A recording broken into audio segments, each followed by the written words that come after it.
I'm just trying to improve my comic book collection one personal grail at a time.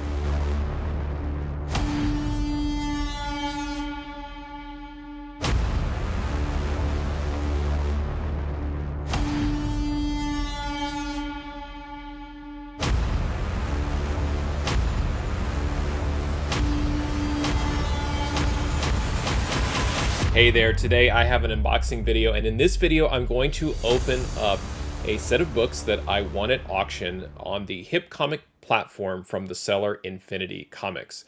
And I have talked about this in the past. I really like the HipComic platform. I like it has a lot of different features on it that I like, that it's kind of pulling the best bits from other platforms such as eBay, Heritage Auctions, even a little bit of a feel like Atomic Avenue. It has some pretty big sellers on the platform and a lot of folks that are on there with regular auctions. And Infinity Comics is a seller that I've bought from in the past. I've had a good experience with, great shipping, great customer service. And then I kind of took a break from Infinity and switched to Quality Comics.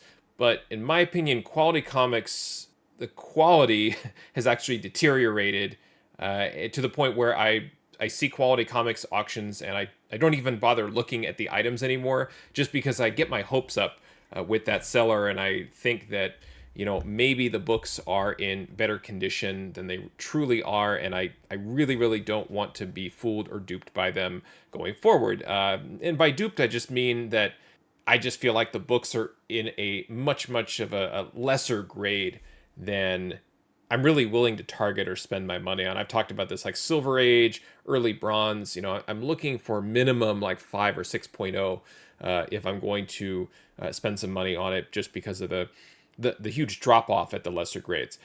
So I switched back to Infinity Comics, and what I did when I switched back to really regularly looking at their comic books that they had up for sale and for auction is to try and find at least one or two books in their auction that they run, it seems like 4 or 5 times a week. It does feel like daily at some point, but yeah, it's 3 or 4 times a week, roughly, maybe even 5 times a week. So there's lots of opportunity to buy comic books. Like I always say, there's plenty of comic books. Infinity Comics seems to have no shortage of comics. But what I've tried to do is look at their entire list of auctions and see if there's one book in there that I would consider paying close to fair market value for, or consider paying a little bit less for it because it's in a little bit of a lesser grade than maybe I'm hoping for, and trying to target either a personal grail or some book, some key book of significance that would maybe add a little bit more, I don't know, clout to my collection, or just make it a little bit more interesting.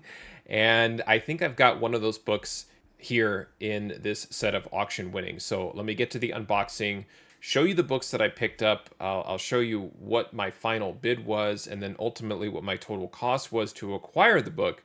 So if you stay to the end, I'll show you those numbers. But let's first open up the shipment that I received from Infinity Comics and take a look at the comics that I recently won at auction. And here we are. Here are the books sent in a Gemini mailer via USPS priority mail. So let's get this opened up. All right, the first book that I won at auction from Infinity Comics is Jungle Action, featuring Black Panther, and this is issue number 9. And my threshold for a lot of these books is either fine or very fine. It is quite rare. I actually don't remember seeing any books of this age listed in like a near mid minus or something like that.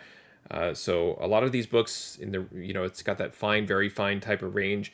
And what I will do is when I go through their listings, I will end up favoriting to watch any of the books that at least have my sort of minimum grade criteria, or maybe I'll click into the thumbnail and kind of like, I build a subset of books. And this was one of the books that fell into that subset.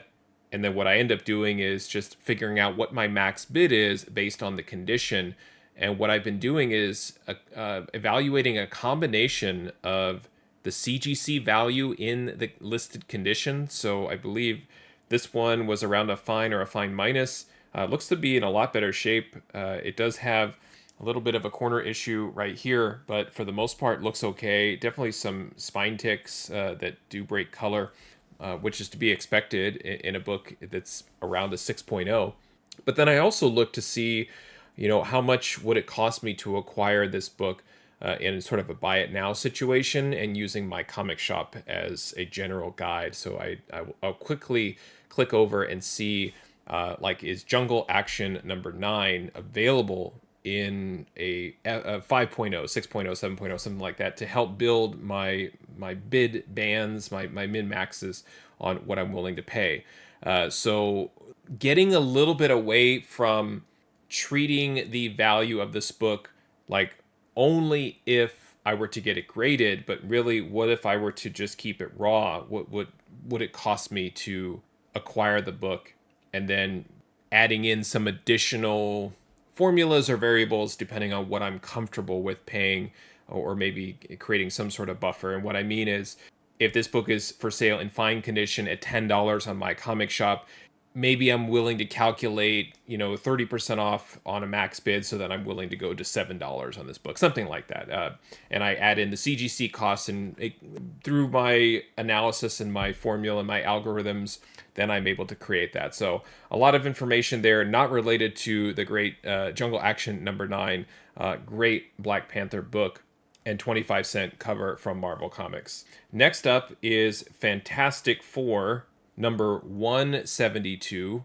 Again, all the same information here as before. These are not near mint books. You can see here, absolutely right at the top, we've got a pretty nasty color breaking fold that probably drops this somewhere in to the 5 to 6, 6.5 type of range. But making sure that if I am going to bid on these books, that I am getting them for an appropriate amount that still adds value to my collection.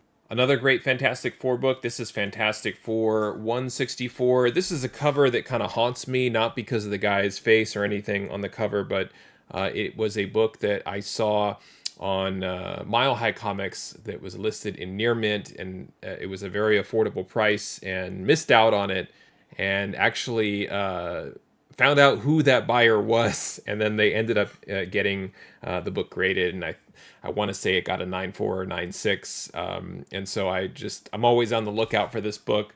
This one is not in the near mint condition that the copy from Mile High was. Has some corner issues there at the bottom. Actually, on both sides, we also have a dog ear here that's also breaking color. So again, kind of in that 5.0 to 7.0 range, maybe 7.5 if I'm lucky, but giving me an opportunity to acquire these comics at a lot less than what you normally would if they were in that 9.4 to 9.8 range. Next up is Ghost Rider 23. This book's from 1977. We've got a 30-cent cover on this one. I don't own a lot of the first series of Ghost Rider here, so this is kind of fun for me to go back and grab some of these issues here.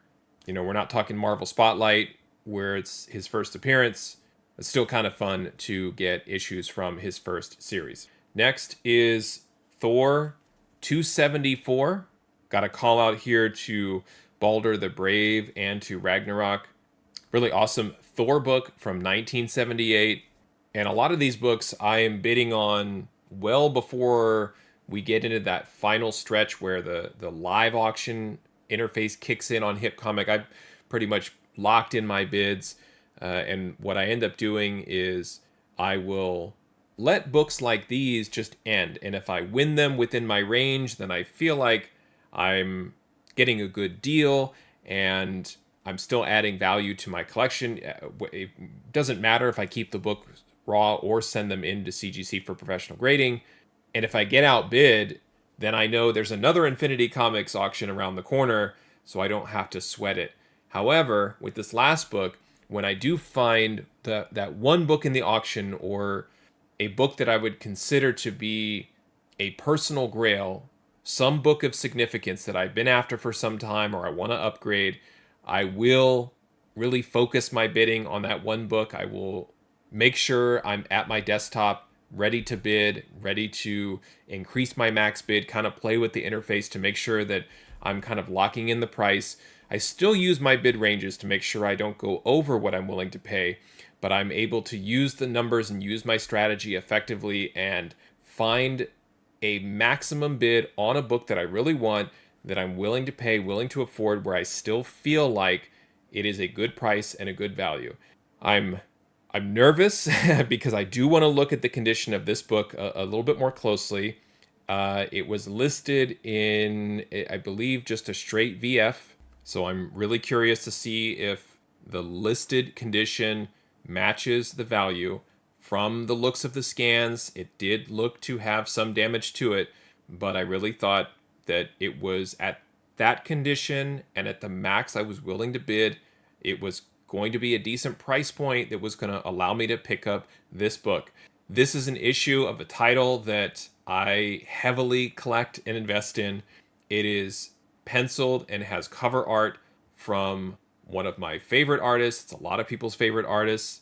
And what's nice about this is it completes a run of this title featuring art by this artist. And it is the last book that I need to complete the full run. And it is Amazing Spider-Man 316. I there are some times where I get certain books and I'm a little bit of a loss for words because I just want to, dare I say, just hold the comic book. I want to take it out of the bag and board, look at it, and appreciate the fact that it is in my possession. And I really thought that this was a gorgeous copy that had a lot of potential. I'm in love with the cover, in love with McFarlane's and this run of Amazing Spider-Man that really kind of not just put him on the map, but just he just exploded as an artist and almost as a comic book celebrity. Once we got rolling into ASM 298 through 301, and then his run on ASM beyond that, that led into the Spider-Man series and eventually him leaving Marvel and going to Image Comics. This is a regularly homaged cover. It is considered to be Venom's first full cover appearance. There is the issue with the little floating Venom head, so it's kind of, I joke, it's the first cover appearance of Venom's floating head, but this is really where you see the strength of Venom and the way that McFarlane draws him here, but also with Spider-Man being in such a vulnerable position. This is the issue, in my opinion. This is the cover where, as a reader, you really become very afraid and scared of Venom, like that he is such a formidable villain and foe for Spider-Man at this point.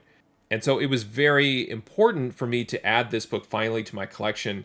I never owned it previously, and I think it's time to take a look at this book in a little bit more detail as I take it out of the bag and board once and for all to review it. And like I mentioned, this was purchased in a listed condition of very fine.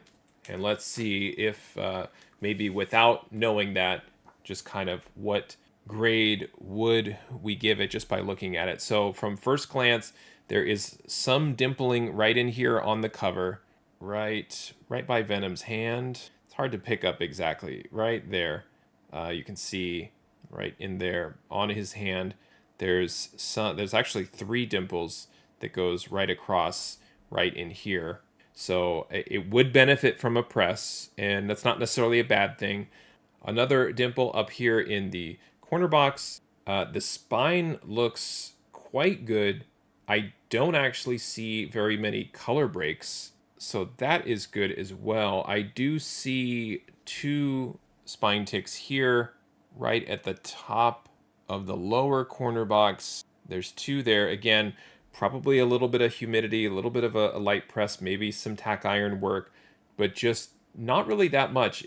I would say it probably has the potential, I think, to get up into possibly a VF plus or a near mint minus.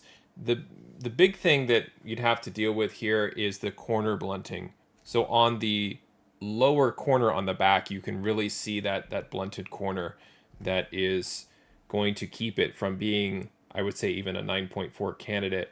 And then some additional spine ticks on the back. You can see there, just, I'd say maybe 2 or 3 down in this area. One up here, one right there. Again, a VF copy. Could it be improved? Could it at least be in that 8.5 range? Could it potentially jump to a 9? I don't know. I feel like with the blunted corner, I think a VF is completely a fair grade. Oftentimes, if I get a book like this that's been damaged in transit and it has nothing else wrong with it, I'll opt to give it an 8.5. So I think an 8.0 as of right now. There you can really see the dimple here, and right across here. Here's the 3, just minor indentations that should come out with a proper press right there. So I'm not so concerned about that, but I think overall, it does have that great presentation perspective, and I feel like it has really awesome colors. I'm very pleased with it. Very, very happy to own it. I knew purchasing it, this was not going to be a 9.8 candidate.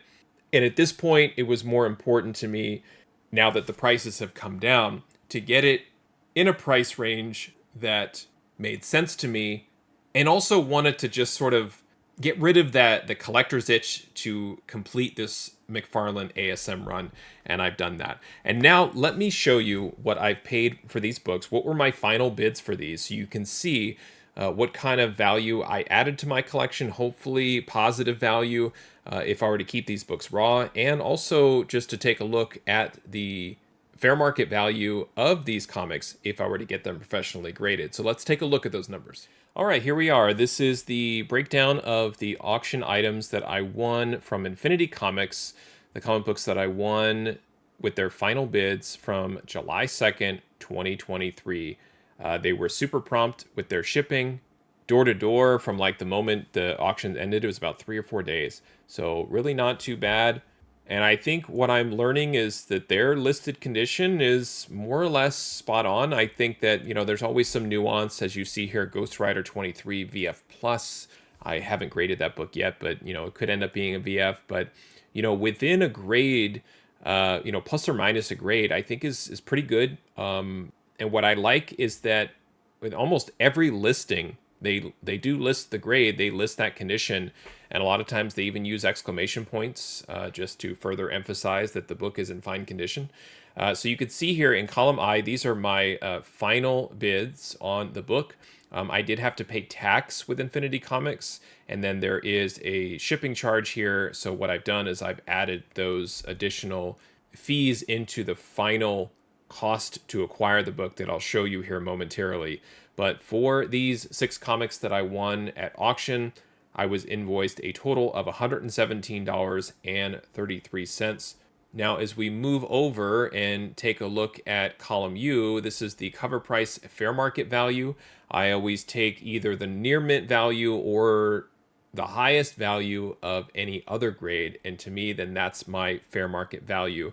I am working on a fix for that, so it shows relative condition fair market value, but it is what it is for right now. And then in column Z here, I show you, and then in column Z, that's where I am putting together the total cost of the book. So that's the final bid price, the shipping cost distributed across the 6 books, and then the tax on that specific book all baked in to the total cost. And what I like to do is then compare the total cost of each book to the cover price fair market value to see if I was able to add any raw value to my collection. And according to these numbers, I've added $135.67 of value. And I think more importantly is all of these books have positive value. Yes, the ASM in VF condition being reported as roughly $62 of value being added. And I could argue that that is somewhat accurate, especially if you look at the My Comic Shop prices for this book in a lesser grade. I feel like, I paid $82.31 to acquire that book in a VF, and I've seen it sell for more than that in a lesser condition, lesser shape. So I'm very, very pleased with that. And you can see here, as an example, Fantastic Four 172.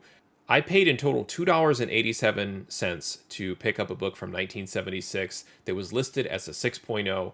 That's immediately going to go into my Fantastic Four run and fill a gap in my Fantastic Four collection. So happy to add a book like that for under $3 where fair market value of that book in some, I don't know how Cover Price is assessing a near mint book, but even across any grade, the highest fair market value of that book is $13. So somewhere between 3 and 13.